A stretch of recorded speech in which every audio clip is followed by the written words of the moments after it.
का जाल, उल्टी पड़ गई चाल, अब मैडम जंजाल, रास्ता ना पिए ऐसे तो न यार, दिल को ठोकर मार, समझो मेरा प्यार, खुदा के लिए समझ गई अब छोड़ो, ज्यादा बातें बनाना हो मौना, मेरे प्यार को ना तुम झूठा समझो जाना, सनम व्यूज पाने का ये था सारा बहाना।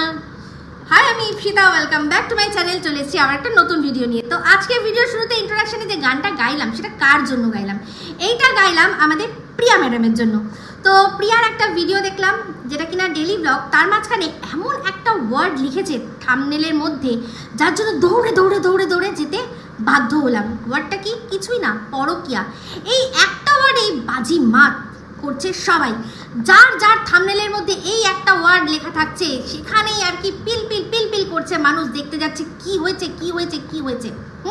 তো অ্যাকচুয়ালি প্রিয়ার একটা ভিডিও দেখলাম, প্রিয়ার একটা দেখলাম হচ্ছে দুটো, একটা বড় ভিডিও ডেলি ব্লগ, তার মাঝখানে একটা, তারপরে একটা 1 মিনিট না 1.5 মিনিটের একটা ছোট্ট ভিডিও, আর দেখলাম হচ্ছে একটা কমিউনিটি পোস্ট, আর সাথে সাথে দেখলাম আরেকজনের ভিডিও, সেটা হচ্ছে মিতু।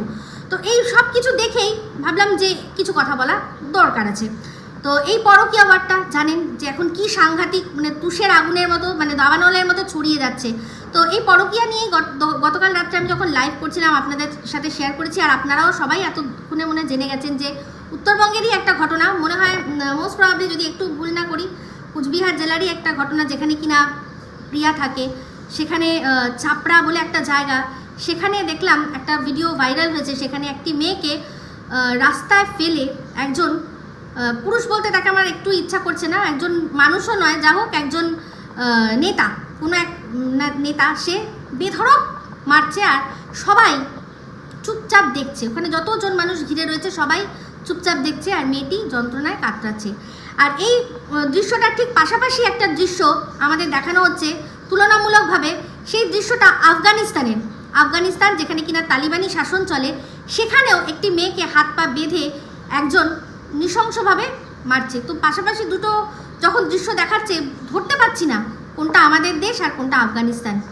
তো আমাদের দেশে আইন আছে, সংবিধান আছে, মানছি।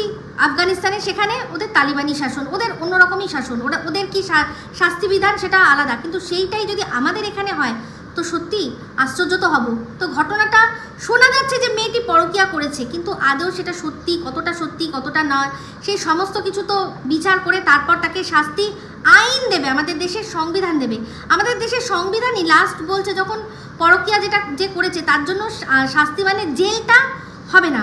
এমনি তো মেয়েদের ছিল না, যে মহিলা তাকে দেওয়া হতো না, শাস্তি দেওয়া হতো যে পুরুষটি একটি বিবাহিত নারীর সাথে জড়িয়েছে সেই পুরুষটিকে শাস্তি দেওয়া হতো। তো যাই হোক, সেটা কালে কালে উঠে গেছে, আর সেটা নিয়ে অবশ্য আবারও কথাবার্তা হচ্ছে, কারণ দেখছেন তো এই পরকীয়াটা কিন্তু এখন ঘরে ঘরে। এটা নয় ভিডিওটা ভাইরাল হয়েছে বলে আমরা জানতে পাচ্ছি, বা আমাদের যারা সোশ্যাল মিডিয়ায় রয়েছে, যারা ব্লগ করে, তারা পরকীয়া করলে আমরা জানতে পাচ্ছি। তাছাড়াও কিন্তু প্রচুর এরকম রয়েছে যেগুলো আমরা জানতেই পারি না।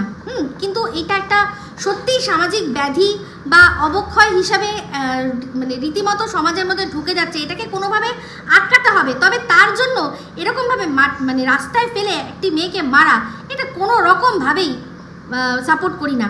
দেখুন, সালিশি তো আমাদের এখানেও হয়েছিল, এখানে বলতে আমাদের রাজ্যের আরেকটা সালিশির কথাও আমরা শুনেছিলাম, যারা কিনা পরকীয়ার জন্য সালিশি সভা বসিয়েছিল, যেখানে তারা মেয়েটিকে জিজ্ঞাসা করেছিল, মেয়েটিও বলেছিল যে হ্যাঁ আমি সংসার করব, সেখানে সেই হাজব্যান্ডও বলেছে হ্যাঁ ঠিক আছে সংসার করবে, কিন্তু ও কোনো রকম সোশ্যাল মিডিয়ায় থাকবে না, আর মেয়েটিও বলেছিল হ্যাঁ সোশ্যাল মিডিয়ায় থাকবো না, মানে আমি কোনো রকমভাবে কোনো দিনও আর এরপর থেকে ক্যামেরা ফেস করবো না, তুমি ক্যামেরায় আসো, সোশ্যাল মিডিয়ায় আসো, তোমার ব্যাপার, বাট আমি আসবো না।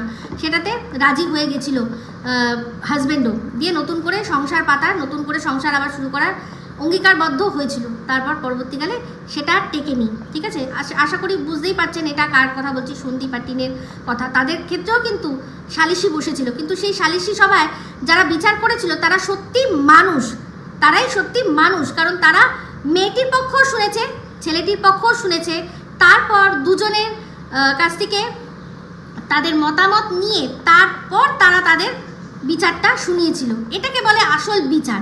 তো যাই হোক, সেই বিচারটা পরবর্তীকালে টেকেনি, কারণ আমরা সবাই জানি, কারণ সংসার করতে যে আর কি প্রক্রিয়া করেছে, সে সংসার করতে আর তার সংসার করার মন ছিল না তার স্বামীর সাথে। তো সেই জন্য সে আর এই বিষয়টা টেকায়নি। তারপর যা যা হয়েছে ভেতরকার আমরা সবই জানি, তো সেটা এখনকার আমাদের আলোচ্য বিষয় না। আমি দুটো, যেহেতু সালিশি সভা, এটাও সালিশি আর ওটাও সালিশি, দুটোর মধ্যে তফাৎ বোঝালাম। যেমন কিনা আফগানিস্তান আর ইন্ডিয়া দুটো জায়গার ছবি মিলে যাচ্ছে, কিন্তু আমাদেরই রাজ্যের দুটো সালিশি সভার দুরকম দেখতে পাচ্ছি আমরা বিচার। তো যেটা আমাদের ভিডিওতে সামনে এসছে সেটা সালিশি নয়, সেটা রীতিমতো অত্যাচার।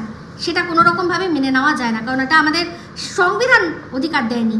তো যাই হোক, যেটা বলছিলাম, তো প্রিয়ার ভিডিওটার মধ্যে দেখলাম পুরো ওর যেরকম ঘরকন্যা সেরকম ঘরকন্যাও দেখিয়ে সব শেষে ও আসলো যে তোমাদেরকে কিছু কথা বলতে চাই। সে বিষয়টা কি, যে ওর একেবারে নিকট আত্মীয়, খুব নিকট একজন আত্মীয়, সে পরকীয়ায় জড়িয়ে গেছে। ও দেখছে চোখের সামনে, ও বুঝতে পারছে মানে যে জড়িয়েছে তাকে এমন কোনো আপত্তিকর অবস্থায় সে দেখে ফেলেছে, সেই জন্য বুঝেই গেছে যে এটা সে পরকীয়ারত, তাই জন্যই করছে। তো তারপর সে বলছে যে আমি নিজের মনের সাথে অনেক যুদ্ধ করলাম, যে কি করব, এটা কি আমার বলা উচিত হবে? নিজের চোখে দেখছি একজন পরকীয়া করছে, মানে তার সংসারটাকে রীতিমতো সে বাজি রেখেছে, কি করব, আমি বলবো কি বলবো না, সব এসব ভেবেও সে তখন কি করলো, ক্যামেরা খুলে বসে পড়লো যে এরকম এরকম ব্যাপার, আমি কিন্তু সব দেখেছি, যা করছো সেটা ভালো করছো না, শুধরে যাও, এরকম ধরনের একটা কথা ও বলেছে। আর বললো ওর একদম নিকট আত্মীয়, খুব নিকট আত্মীয়, একেবারে মানে জাস্ট খুবই কাছের মানুষ, সে এরকম করছে তার সংসারকে বাজি রেখে। তো যাই হোক, তার পার্টনার যে করছে আর কি, তার পার্টনার ও ভালো করেই জানে এত কাছের যখন ওর ব্লগ ঠিকই দেখবে, তো যাতে ওর ব্লগটা দেখে তার পার্টনার বুঝে যায় যে হয়তো যে কোনো ওর যে কটা কাছের মানুষ আছে সবাই এবার চিন্তা করতে বসবে যে আরে বাবা, আমার বরের কথা বলছে না তো, আমার বরের কথা বলছে না তো, আমার বরের কথা বলছে না তো। তো যাই হোক, জানি না ও যখন এই ভিডিওটা করেছে, সেই ভিডিওটার কমেন্ট বক্সে মানে যত কমেন্ট এসছে তার মধ্যে 90% সবাই বলছে মিতুর হাজব্যান্ডের কথা, যে তুমি কি মিতুর হাজব্যান্ডের কথা বলছো? মিতুর হাজব্যান্ড কি কারোর সাথে পরকীয়ায় জড়িয়ে গেছে? এরকমভাবে দর্শকরা লিখছে, ঠিক আছে? তো সেইটার উত্তর দেওয়ার জন্যই ও একটা 1 মিনিট 8 সেকেন্ডের মনে একটা ভিডিও করেছে, সেখানে বলেছে যে আমি একটা জায়গায় যাচ্ছি, আমি যে ভিডিওটা করেছিলাম সেখানে কি আমি কারোর নাম নিয়েছিলাম? আমি তো কারোর নাম নিইনি, আমি বলেছি যে আমার একেবারে কাছের মানুষ, তো তোমরা অযথাই একজনের নাম নিচ্ছ কেন? তো এই ভিডিওটার ফলে মিতুর কমেন্ট বক্সেও গিয়ে প্রচুর মানুষ কমেন্ট করেছে যে প্রিয়া এরকম একটা ভিডিও করেছে, মনে হচ্ছে আপনার হাজব্যান্ডের কথাই বলছে বা তোমার হাজব্যান্ডের কথাই বলছে, তুমি একটু ভিডিওটা দেখো।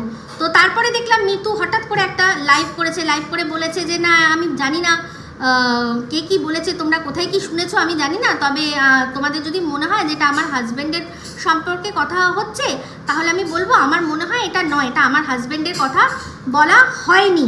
মিতুর তরফ থেকে বলে দিয়েছে যে এটা তানিশ নয়, তো এটা অন্য কারোর কথাই হচ্ছে। তো যাই হোক, এবার আমার হচ্ছে বক্তব্য, প্রিয়ার কাছে একটা বক্তব্য থাকবে। তারপর দেখলাম প্রিয়ার একটা কমিউনিটি পোস্ট, ওর মানে এই চ্যানেলটা আজ 3 বছর পূর্ণ হয়েছে, তো সেখানে ও বলল একটা বিশাল করে লিখেছে যে তোমরা এতদিন ধরে দেখেছো আমি আমার নিজের যে জীবনশৈলী, আমার নিজের যে জীবনযাত্রা, আমার নিজের ঘরের ব্যাপারটা আমি নিজে বেঁচে খেয়েছি, আমি কিন্তু অন্য কারোর সম্পর্ক, অন্য কারোর কিছু নিয়ে আমি সমালোচনা করিনি, আমি বেঁচে খাইনি কোনো দিনও। আমি শুধু নিজেরই জীবনযাত্রা বেঁচে খেয়েছি, আমি নিজের জীবনটাকে নিজে বেচছি, তোমাদের সামনে তুলে ধরছি, তোমরা দেখছো, তাতে রেভিনিউ হচ্ছে, সেখান থেকে আমার ঘর সংসার চলছে। তো আমি আমার সম্পর্কে যা বলার বলেছি, এতদিন আমি কোনোদিনও কিন্তু কারোর সম্পর্কে বলিনি, আমাদের এই চ্যানেল থেকে কোনো সমালোচনা আসেনি। তো যাই হোক, প্রিয়াকে মনে করিয়ে দিই, প্রিয়া মাঝে মাঝেই কিন্তু সমালোচনা করতে বসে, সে ওর কমেন্ট বক্সের কমেন্ট নিয়ে হোক, তো ওর কমেন্ট বক্সে যারা কমেন্ট করে তারা নিশ্চয়ই মানে সেটাকে নিয়ে ও কন্টেন্ট করাটা নিশ্চয়ই ও বলবে না যে আমি আমার জীবন নিয়ে, জীবনকে বেঁচে খাচ্ছি। তোমার জীবন দেখে যারা কমেন্ট করেছে তাদেরকে তুমি কন্টেন্ট করছো, তাহলে সেটা কিন্তু তুমি অন্যকে নিয়ে কন্টেন্ট করছো, আর এরকম একবার না অনেকবার তুমি কন্টেন্ট সেটা করেছো। তো খারাপ বলছি না, এটা সবাই বলে, সবাই করে, এমনকি অনেকে আছে ব্লগের মধ্যেই একটু করে একটা কোনো এমন কোনো কমেন্ট যেটা আর কি উত্তর না দিলেই নয় তারা দিয়ে দেয়, বা অনেকে আছে আলাদা করে বসে অনেকগুলো কমেন্ট নিয়ে খুব অতিরিক্ত নেগেটিভ কমেন্ট যখন আসছে তখন তারা বলে। তো সবাই এই জিনিসটা অল্প বিস্তর করে। আর তুমি বলছো অন্যকে নিয়ে কথা বলো না, দেখো যখন মন্দিরার ব্যাপারটা হয়েছিল তখন তুমি মন্দিরার বিষয়টা নিয়েও কথা বলেছো, এরকম টুকটাক টুকটাক অনেকের বিষয়ে কিন্তু তুমি নিয়ে কথা বলো, আজকে বলবে না কেন? তুমি যখন সোশ্যাল মিডিয়ায় আছো, তুমি যেমন একজন ব্লগার, তেমনি তুমি দর্শকও তো, তুমি অনেকের ভিডিওই তো দেখো। তুমি তো নিজেই বলেছো যে আমি অনেকেরই ভিডিও দেখি, তো সেখান থেকে তুমি যে সম্পূর্ণ মানে কোনোদিনও করিনি এই কথাটা কেউ বলতে পারবে না, কেউ বলতে পারবে না। সবাই অল্প হোক বিস্তর যতটাই হোক অন্যকে লাগেই। এই সোশ্যাল মিডিয়া তো আছি আমরা একে অপরের জন্য। তো এবার তোমাকে বলি যে কথাটা, যে তোমার যে কথাটা তুমি বলেছো, প্রথম যেটা বলেছো তারপর যে কথাটা বলেছো, আজকে তুমি চিন্তা করে দেখো তোমার প্রত্যেকটা কাছের মানুষের দাম্পত্য জীবনে কিন্তু তুমি একটা প্রশ্নচিহ্ন রেখে দিয়েছো। একজনের তো নাম সবাই লিখেছে, তারা কেন লিখেছে সেটা সম্পূর্ণ তাদের বিষয়। তারা অনেকদিন ধরে ওদের চ্যানেল দেখে, হয়তো আমি ওদের যেটুকু ভিডিও দেখেছি আমার খুব ভালো লেগেছে, বিশেষ করে মিতু তানিশের বাচ্চাকে আমার ভীষণ ভালো লাগে। তো সেখানে হচ্ছে কি ওদের যতটা দেখেছি আমার চোখে সেরকম কিছু পড়েনি যে তানিশ কোনো রকমভাবে পরকীয়া রত। যাই হোক, দর্শকরা যখন বলছে কিছু, দর্শক কিন্তু আমি এটুকু জানি কোনো কারণ ছাড়া অযথাই তারা বলে না, নিশ্চয়ই কারণ আছে, তাই জন্য বলেছে। তো মিতুর তরফ থেকে সবটা খোলাসা করে দিয়েছে। সেখানেও সবাই মিতুকে বলেছে যে তুমি কেন এত রিয়্যাক্ট করছো, প্রিয়া তো তোমার নাম নেয়নি। তো কেউ কারোর নাম নেয়নি অথচ তাও বুঝে যাচ্ছে, এই জিনিসটাই তো হচ্ছে সবচেয়ে বেশি ক্রিটিক্যাল, তাই না? আমরা যেমন একে অপরকে, যেমন তোমাকে যেমন কেউ ধরো নাম দিয়েছে খৈনিখোর টিয়া, তো তার মানে খৈনিখোর টিয়া মানে সেটা যে তুমি, সেটা তো কোনো না কোনোভাবে সে বুঝিয়ে দিচ্ছে। তো এরকমই যখন দর্শকরা বোঝায়, নিকনেম দিয়েও বুঝিয়ে দেয়, তাই না? নিকনেম দিয়েও বুঝিয়ে দেয়, কেউ টিয়া বলে তোমাকে, কেউ অনেকে অনেক নাম দিয়ে ডাকে না। তো সেটাই হচ্ছে বিষয়, যে মানুষ কিন্তু বুঝে যায়। তো তোমাকে একটাই কথা বলি, তুমি যখন বললে যে তোমার ভীষণ একজন কাছের মানুষ, একজন খুব কাছের আত্মীয়, তাহলে তোমার কিন্তু সাবধান, সবার আগে তাকে ফোন করে করা উচিত ছিল, ক্যামেরা খুলে বসে যাওয়া উচিত ছিল না। এই যে তোমাকে বললাম না যে তুমি সব কিছু ভিউজের জন্য করছো, দুদিন আগেই তোমার বিরুদ্ধে কথা উঠলো যে তুমি প্রেগনেন্সি নিয়েও একটা নাটক করলে শুধুমাত্র ভিউজের জন্য। দেখো, ভিউজ বা আমরা ভিডিও করছি ভিউজ পাওয়ার জন্য, ভিউজ পাওয়ার জন্যই ভিডিও করছি, কিন্তু সেটার জন্য এমন কিছু করা উচিত নয় যাতে কিনা লোকের কাছে তুমি যদি একবার ধরা পড়ো আরও ব্যাপারটা বাজে হয়, তাই না? তো সেক্ষেত্রে কিছু কিছু ইমোশনস আছে, সেইগুলো কিন্তু মানুষের সেই সেন্টিমেন্টকে না সুশ্রুই দেওয়াটাই ভালো। তো সেক্ষেত্রে তুমি তোমার প্রেগনেন্সি নিয়ে একটা ভিডিও করলে, তারপর কি করলে, তুমি এই পরকীয়ার কথাটা বললে। তোমার যদি এতই কাছের মানুষ, তোমার সবার আগে তাকে ফোন করে বলা উচিত ছিল যে দেখ আমি কিন্তু সমস্তটা জেনে গেছি, তুই কিন্তু থেমে যা, না হলে এবার আমি কিন্তু ভিডিওর মধ্যে বলবো আর তোর নাম ধরেই বলবো, তুই যদি তোর সংসার বাঁচাতে চাস তুই শুধরে যা। এটা তোমার হওয়া উচিত ছিল অ্যাজ আ আত্মীয়, অ্যাজ আ জানি না তোমার কীরকম সম্পর্ক, সেটা তোমার সেরকমভাবেই বলা উচিত ছিল। আগে তাকে সেরকমভাবে মানে কি বলবো সাবধান করে তারপর তুমি ভিডিওটা বানাতে পারতে, কিন্তু না, তুমি ভিডিওটা বানালে পরিষ্কার বোঝা গেল শুধুমাত্র এটা কন্টেন্টের জন্য। এবার এটা একটা কন্ট্রোভার্সি তৈরি করা হলো, এবার তোমাদের মধ্যে ভেতরে ভেতরে কীরকম যদি কোনো গটআপ থাকে, সেট আপ থাকে, বুঝতে পারছি না, দর্শকরাও বুঝতে পারছে না, কনফিউজড। কিন্তু এগুলো করা উচিত তোমার হয়নি। তোমার অলওয়েজ যদি কোনো দিনও হয়, আগে যার সাথে হয়েছে তার যখন তোমার এত ভালো সম্পর্ক, এটা তো এরকম বিষয় না যে তুমি অন্য কোনো ব্লগার যার সাথে তোমার কোনো সম্পর্ক নেই তাকে তুমি হঠাৎ রাস্তা ঘাটে দেখলে তার হাজব্যান্ডকে যে সে কারোর সাথে এরকম তোমার মনে হচ্ছে পরকীয়া করছে, সেক্ষেত্রে তুমি যোগাযোগ, তাও তোমার উচিত সোশ্যাল মিডিয়া আরও অন্যান্য সাইটে সে নিশ্চয়ই অ্যাভেলেবেল আছে, সেখানে গিয়ে তাকে আগে আটকানো। তারপর যদি না হয়, তারপর তোমার যদি মনে হয় যে হ্যাঁ আমি সংসার বাঁচানোর জন্য এটা করব, তাহলে তখন কিন্তু তোমার ক্যামেরা খুলে বলা উচিত ছিল। এবার তুমি চিন্তা করে দেখো, তোমার যে নামটা সবাই লিখলো, তুমি বলে না সেই নামটা নয়, সে নামটা নয়, তাহলে কি হলো, তোমার আশেপাশে আরও যত দম্পতিরা আছে তারা প্রত্যেকে কিন্তু কোশ্চেনের মুখে চলে আসলো, তাহলে ও নয় তাহলে কে, এ, ও, সে, প্রত্যেককে কিন্তু এখন সন্দেহ চোখে দেখা হচ্ছে, তাই না? তাহলে পরিষ্কার বোঝা যাচ্ছে যে এটা কিন্তু তুমি শুধুমাত্র কন্টেন্টের জন্যই করেছো। আদৌ এরকম কেউ আছে না নেই আমার তো সন্দেহ হচ্ছে, এটা শুধুমাত্র কন্টেন্টের জন্য করেছো।